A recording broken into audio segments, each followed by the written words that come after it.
Welcome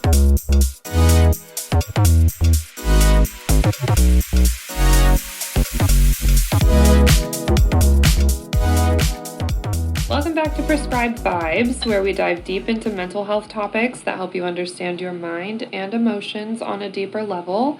I'm Sierra Carroll, your co-host and licensed therapist, here to help you through today's conversation. And I'm Stephanie, also a licensed therapist and co-host. Today's episode is a fascinating one. We're talking about neuroplasticity and how our thoughts can actually change our brain chemistry. This is one of my favorite topics that I do a lot of research on and watch videos. But basically, we're going to explore how you can alter your mood, emotions, and mental well-being through intentional thought practices and habits. Because really, it comes down to everything is a habit, repetition, making conscious, deliberate choices. Yeah, it's such a powerful topic. A lot of people think that the brain is fixed. I am who I am. That's it. Can't do anything about it. Sorry, that's just who I am. Sorry, guys, I'm here to burst your bubble. That's just not an excuse. Exactly. And science has shown us that the brain is incredibly adaptable. Neuroplasticity is the brain ability to reorganize itself by forming new neural connections throughout life. And here's the kicker. This happens based on what we think, what we feel, and do repeatedly. Plus, these thoughts and behaviors can change the chemicals released in our brain, which really ultimately affects how we feel. So Sierra and I have joked around because I've said that we can get sick, but it's true. If you're constantly thinking negative thoughts, and that's going to create stress, and guess what? That's going to also affect your nervous system and how you feel. And it is likely that you can get sick, not just mentally, but your body will react to those thoughts. Absolutely. If you guys haven't read the book, The Body Keeps the Score, I would highly recommend checking that out. It's not just mental. Everything psychological and physiological, they interact and react with each other. And so it's really important to be mindful about how that impacts us. It's not just, oh, these thoughts, but why do I feel terrible every day? Why do I get sick all the time? It's all interconnected, and so educate yourselves on that, and we'll do our best to assist you. But it's basically like our brain is a muscle. You go to the gym and you lift weights, and your muscles grow stronger. Those weights aren't as heavy. They're still just as heavy as they always were. They don't feel as heavy to you anymore, and that's exactly what it's brain training. You practice certain thoughts or behaviors, your brain strengthens those pathways, and everything starts to change. Those things get easier. You don't have to actively do them anymore. It's muscle memory after a while. So just as much as we put that into our physical health, let's put that into our psychological health as well. Exactly, totally. I think that this is something that I've talked to clients about, is this analogy of going to the gym and doing the work. It's more than just showing up for sessions, right? It's doing the work in between sessions, which is really the repetition that we're talking about. Mm-hmm. So let's start with a real world example. Think about someone who constantly says to themselves, I'm not good enough. Yep, we've all been there. Right? So if someone keeps thinking that over and over, I'm not good enough, what's happening is that they're reinforcing that neural pathway in their brain. It becomes easier for the brain to default to that thought because it's been strengthened. Plus, every time they think that thought, their brain releases stress chemicals like cortisol. Yep, and when cortisol is constantly being released, it keeps you in a stressed, anxious state. Over time, it can change the structure of your brain, making it more likely to react negatively to situations. And cortisol is going to affect your sleep. And one thing I've learned in this career and through just sitting with people and getting to know how things are affecting them, sleep is so incredibly important in staying regulated and keeping a healthy mental mindset. Yeah, I do not want anything messing with my sleep, and thank God it hasn't. But here's where it gets really interesting and hopeful. So we do want to make sure that you feel hopeful from some of these podcasts. We can change this. Neuroplasticity works both ways. So just like we're talking about, negative thoughts can strengthen negative pathways and release stress hormones, positive thoughts can build new, healthier pathways and release feel-good chemicals like dopamine and serotonin. I used to follow Tony Robbins for a while, and he talks a lot about state of mind and state changes, you have the power to go from one state of mind to another, and you can actually feel the difference of going from, well, I feel apathetic, whatever, indifferent, to, no, I'm going to have an amazing day. I'm badass. And you can literally pump yourself up and start feeling different from just saying some of those affirmations. Yeah, no matter what you decide, you're right? Exactly. Whether you think you can or you can't. Exactly. I heard on a podcast recently, shout out Dr. John Deloney, but he said, or no, I don't even think it was him. I think it was someone he was interviewing, said, success comes in cans and failure comes in cans. I love that. Decide. So yeah, let's talk about these chemicals, right? We think positive thoughts or engage in healthy behaviors. What's happening to our brain? It's a great question. I think when you think positive thoughts or experience something rewarding, your brain is going to release dopamine, and that's that reward chemical that makes you feel motivated and happy. Same as when you practice that gratitude or you feel connected to others, your brain's going to release serotonin, which is what helps us regulate moods and promotes that well-being and reduces anxiety. So when you're practicing being thankful, I'm so thankful for being alive, for being healthy. It's something that I ask my kids to do, especially at night. It's going to release that serotonin. And let's not forget oxytocin, the bonding hormone. It's released when we experience connection, trust, or love. Like when we hug someone or we have a meaningful connection or conversation, we're going to release oxytocin, which that's what's happening, right? When we're falling in love, we're feeling really good about something. There is a hack for releasing oxytocin if you're needing a little bit. It's called oxytocin breathing is what I know it by. I'm sure there's a more technical term. And it's a little bit vulnerable and a little bit embarrassing. So if you can be alone when you practice this, that's for the best. But I'm going to just put myself out there for you guys today and give you an example of how that goes. But we want to hear it.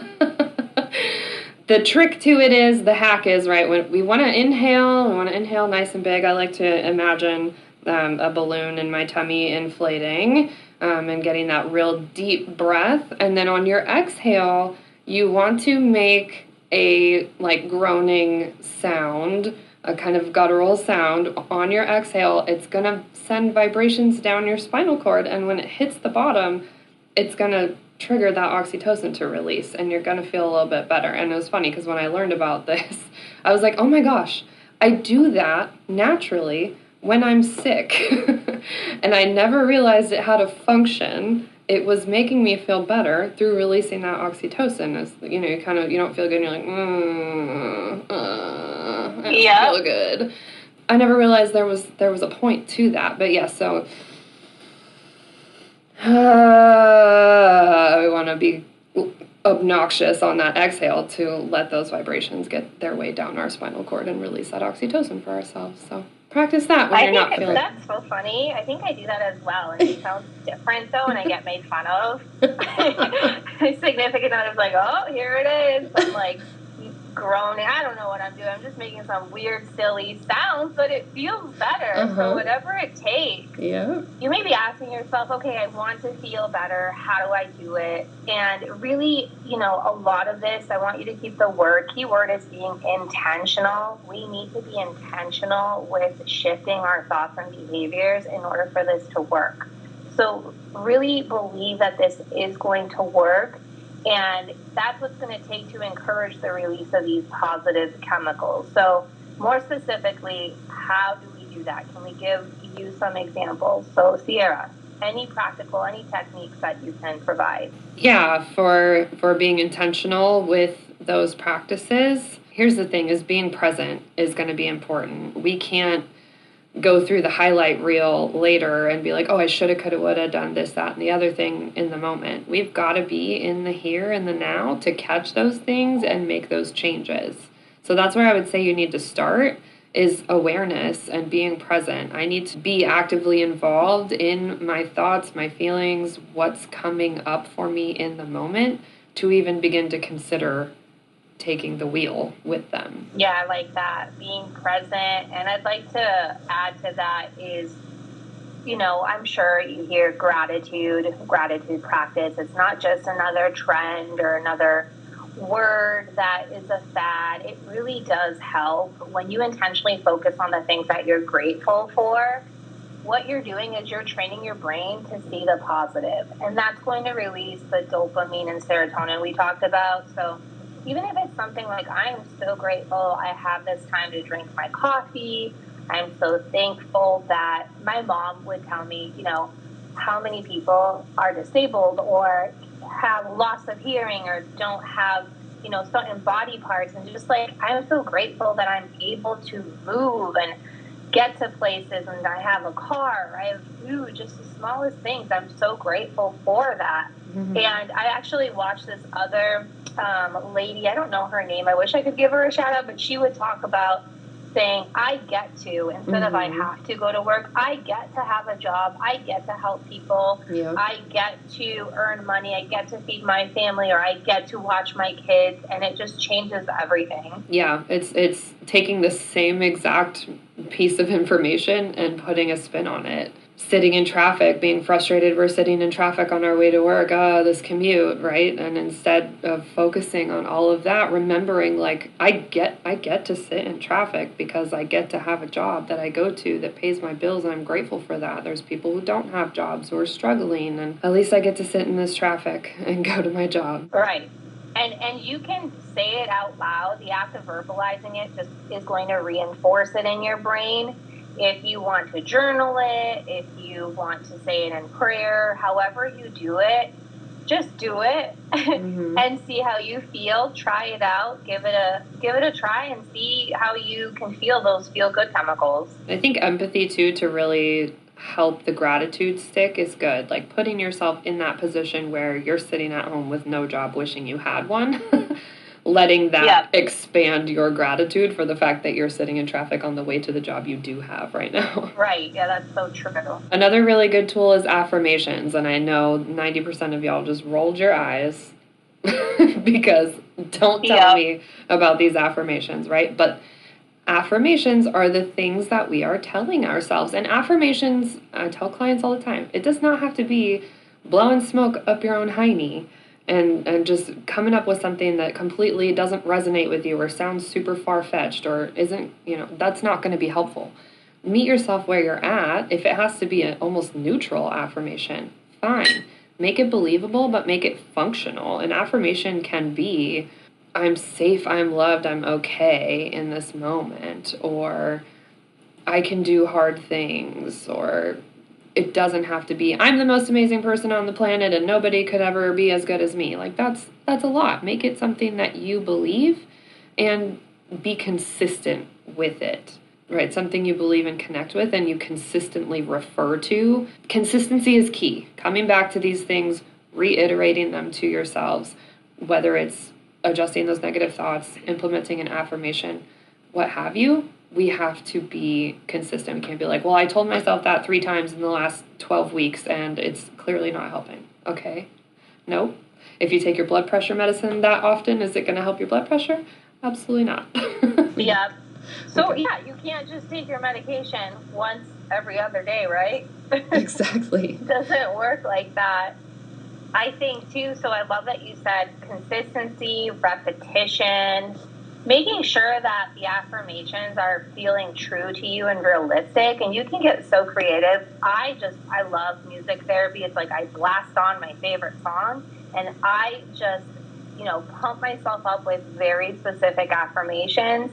I'll tell myself, you know what, Stephanie, you are financially independent. You know that you're a caring person because X, Y, Z, and it may sound a little conceited, and you may feel uncomfortable if you're not used to it, but once you try it and you boost yourself up, trust me, you're going to feel the difference in your body. It's going to give you that energy that you're looking for. It's also going to become a ripple effect because now people are responding to you differently because you're in a different frequency. You're positive. You're giving that positivity. You're receiving it. So just, it's the repetition, being specific, and just not being afraid to try something different. Yeah. I would say it creates positive vibes that people... Definitely. These are the vibes we're prescribing. We're prescribing right now, for sure. Yeah. So visualization is another way. Your brain doesn't know the difference between something real and something vividly imagined. And I think I touched on that a little bit in the holiday episode where we talked about the safe place exercise. But when you visualize something and you really engulf yourself in that visualization, how would I be feeling emotionally in that place? And then what are all of my senses experiencing as well? You visualize yourself succeeding or handling a stressful situation with a sense of calmness and confidence. Your brain starts to create pathways that make that success feel more achievable. There is a little bit of, and I say all the time, therapy is full of cliches.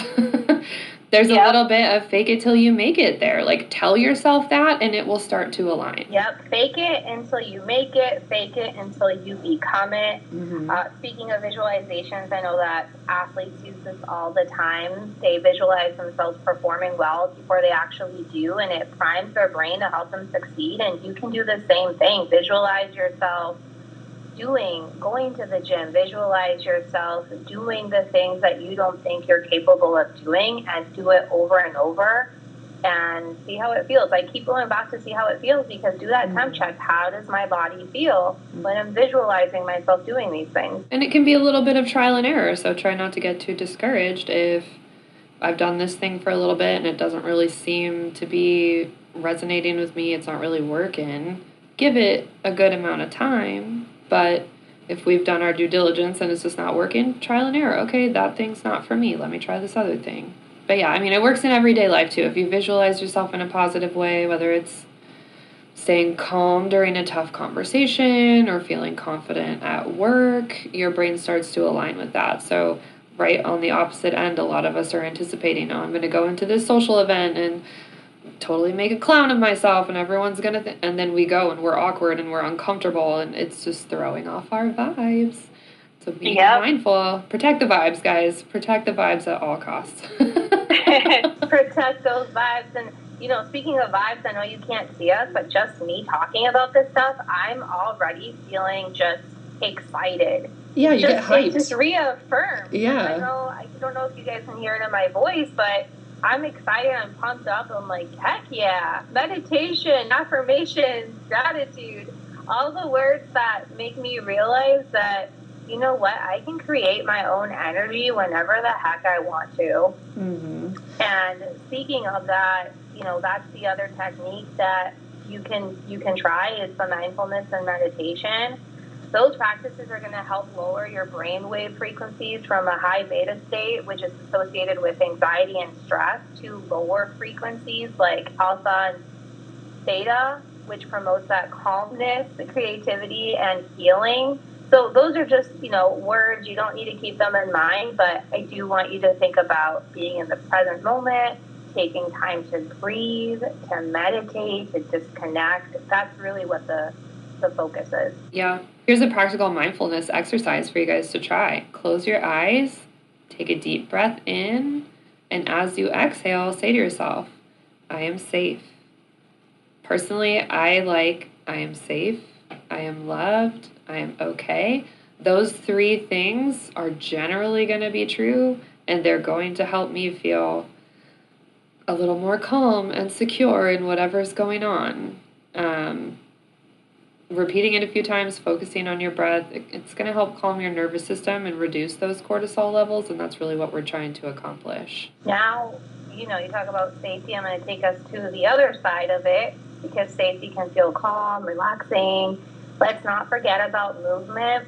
Exercise releases those endorphins, which are natural mood boosters. So just sitting here, I'm like shaking. I'm like, I'm ready to go. I don't know where I'm going. I know I need to get myself to the gym, but just that simple, if it's walking, stretching, it can really help shift that brain chemistry.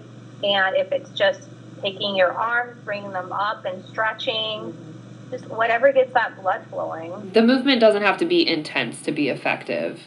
A 10-minute walk outside, stretching, doing something silly, turning on your favorite song and just being like, okay, I'm going to dance until it's over. I'm going to jump around. I'm going to, play with my dog.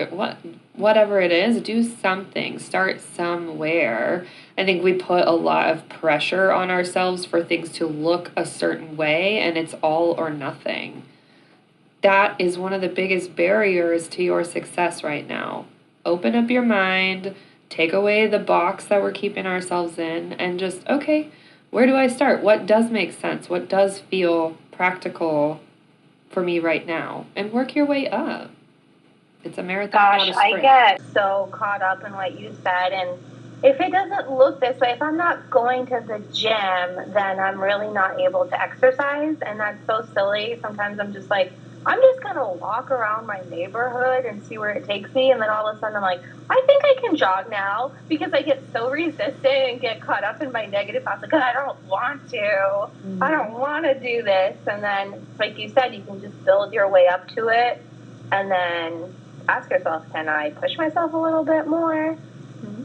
And then all of a sudden you're doing it. Yeah, sometimes just getting started is the hardest part. I'll tell myself, okay, I don't want to get on my elliptical today, but I know I have to. But you know what? I don't have to be happy about it. So I'm going to get on there and I'm going to be mad about it. And then I'm mad about it for like the first 2 minutes. And I'm like, okay, I'm feeling good. Let's go. And I'll pick up the pace and I'll do, you know what I mean? But it's just like getting yourself there. And so even if you have to like let yourself be upset about it, or do like I'll just randomly do planks while I'm watching Netflix because I don't feel great about how much I moved today, so let me just do a few things here and there. It doesn't have to look like anything specific. Make it work for you. Yeah. It's so funny. I've had workouts where I absolutely hate the entire thing. And I'm like, why? Why am I doing this to myself? I'm like, this sucks. I hate this. Gosh, exercising sucks. And I'm just reinforcing and like texting my friend, I hate being on this elliptical. Just making it so much harder for myself. And then other times I'm like, all right, I'll watch some TikTok or, listen to music. And then all of a sudden I'm not feeling it anymore. And guess what? Because your focus is on other thoughts. So that just goes to show you that if you are changing your thoughts, then you're going to change the way you feel. If you decide it's going to suck, it's going to suck. Yep. So true. 10 out of 10. So we are really hoping that you're walking away from today's episode feeling empowered, that you can make those changes. Your thoughts are so powerful. You have the ability to shape your brain and your mental health. It's really all up to you. And just like Sierra had mentioned, the consistency and repetition is key, making it personal to you, something that you truly connect with. Yeah. Just remember, the small intentional changes make a big difference over time. Trust the process. Let it be a journey.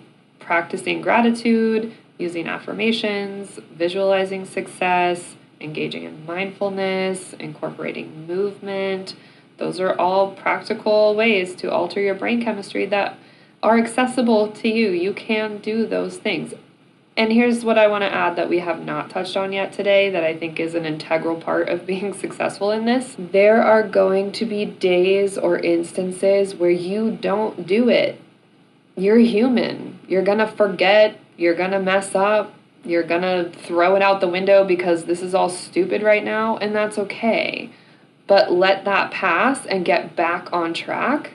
Don't sit there and beat yourself up about, I can't do it. See, I messed it up. I'm terrible. I'm the worst. It's too hard.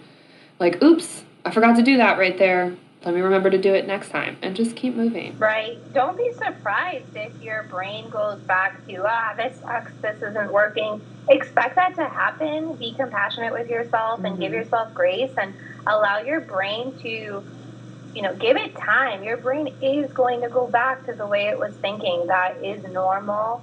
That's all your brain knows. Your brain just knows the thoughts that you've fed it for this long. So if it goes backwards or it goes in a different direction, just be aware of it, recognize it, and be like, oh, we're not going there. Interesting. But we're going on the other side of the road. We're going this way. Just catch it when you catch it and then just shift it back to where you want it to go. And just remember that it's going to happen and it's completely normal. Yeah. When we get into cruise control in our mind, it's going to take those paths that it knows. notice we're on cruise control and get back into the driver's seat. Take control back when you notice that it has gone that way. But yeah, we believe in you guys. You can do it. Thank you so much for tuning in to Prescribed Vibes once again. If you found this episode helpful, please share it with someone you love. Yes, please do. And don't forget to follow us on social media and submit your questions for future episodes. We love hearing from you guys. And thank you so much for tuning in. Yep. Don't forget to subscribe, rate, review, all that good stuff. But until next time, take care. Keep those positive vibes. That's right. Bye, everybody. Bye.